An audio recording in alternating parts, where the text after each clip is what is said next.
In this video, I'll show you how to change inventory items in Xero. Once you are on your Xero account, the first step is to head over to the top bar. And on the left-hand side, you want to click on the second option, which is for sales. Now, under sales, head over to the second to the last option, which is products and services. Now, once you are on the products and services section in here, you will automatically see your product. So in order for you to adjust the inventory, simply head over to the right-hand side of that product, click on the three dots for more actions, and once you're here, head over to the third option and click on adjustment. Now, once you click on adjustment, this is where you can change the adjustment type.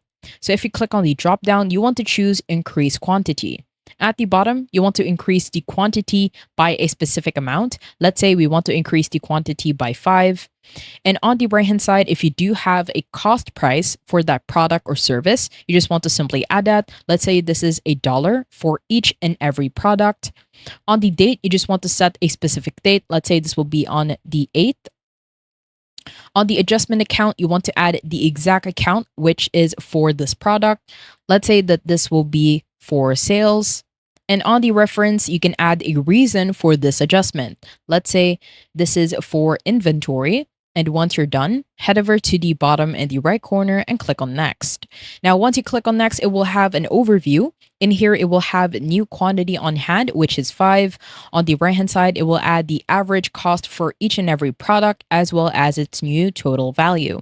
Once you're done, head over to the bottom in the right corner and click on post adjustment.